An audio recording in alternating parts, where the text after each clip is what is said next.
Please help me to reach 1,000 subscribers. I never imagined that a single rain-soaked night could erase the life I thought was secure. If I had known how much damage one decision could cause, I would have locked the door and sat alone with my fear instead. My name is Emily. I'm 33 years old, living in a quiet Ohio town with my husband, Daniel. We've been married for 8 years.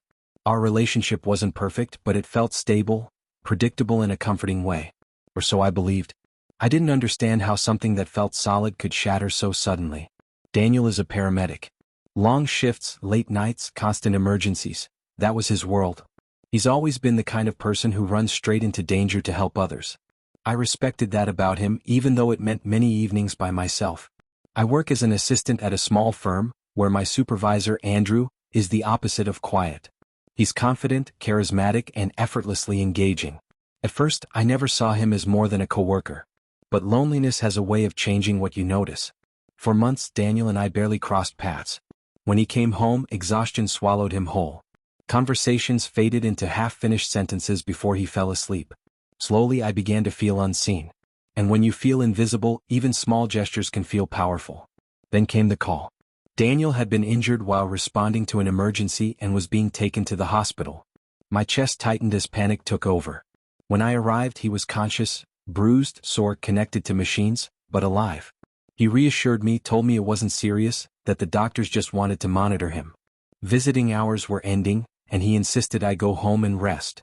Before leaving, I kissed his forehead and promised to return first thing in the morning. He smiled faintly and told me he loved me. That night, I returned to an empty house. The silence felt heavier than usual. My phone buzzed.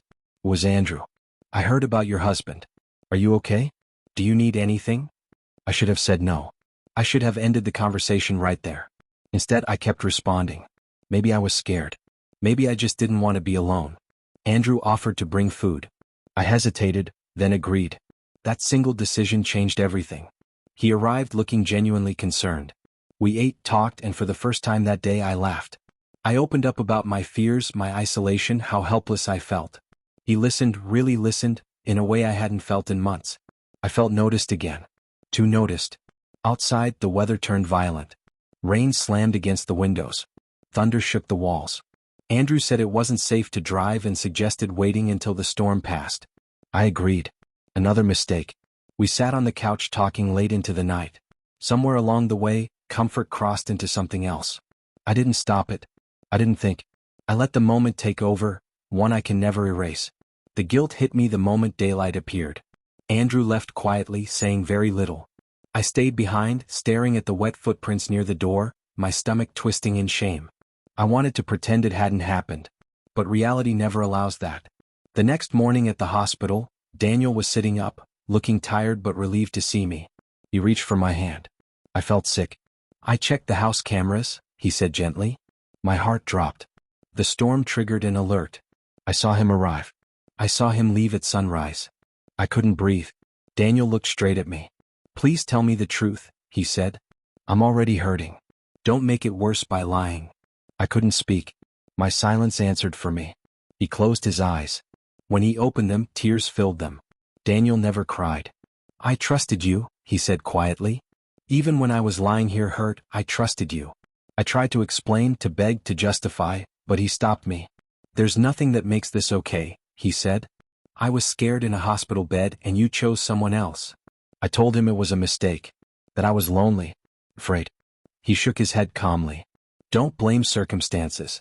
You made a decision. Then he reached for a folder beside him. These are the divorce papers.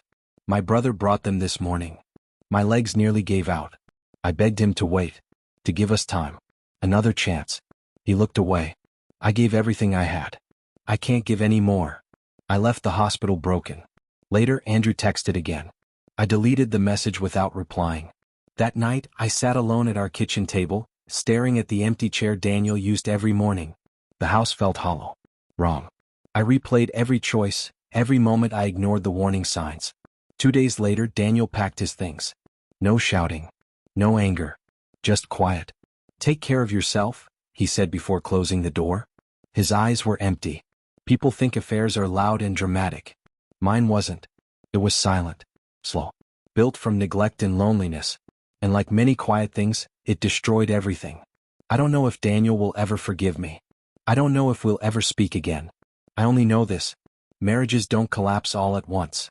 They crack in the small decisions you think don't matter. They break the moment you stop choosing the person who once chose you. And sometimes, you only understand what you lost after the door closes behind you. Please help me to reach 1,000 subscribers.